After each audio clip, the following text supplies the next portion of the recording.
Sebanyak 256 pegawai pemerintah dengan perjanjian kerja paruh waktu di Kabupaten Kepulauan Tanimbar baru-baru ini telah menerima SK pengangkatan.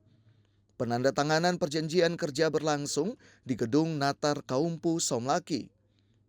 256 PPPK paruh waktu yang menerima SK pengangkatan itu terdiri dari 14 tenaga kesehatan, 174 tenaga guru, serta 68 tenaga teknis.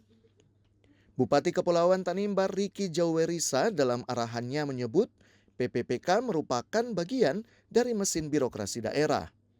Para ASN PPPK dituntut memiliki smart ASN yang berintegritas, berwawasan global dan menguasai teknologi informasi serta berjiwa kewirausahaan.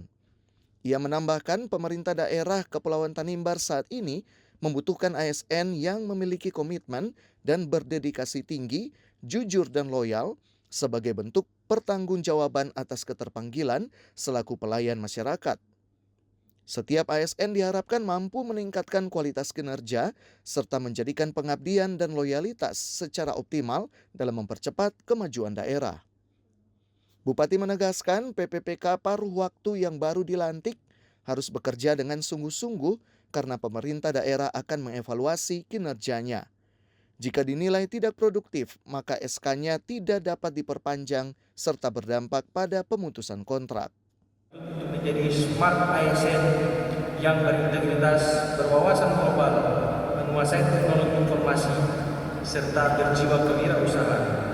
Pemerintah Kabupaten Kepulauan Tanimbar saat ini membutuhkan ASN yang memiliki komitmen dan berdedikasi tinggi, jujur dan loyal sebagai bentuk pertanggungjawaban atas keterpanggilan kita selaku pelayan masyarakat.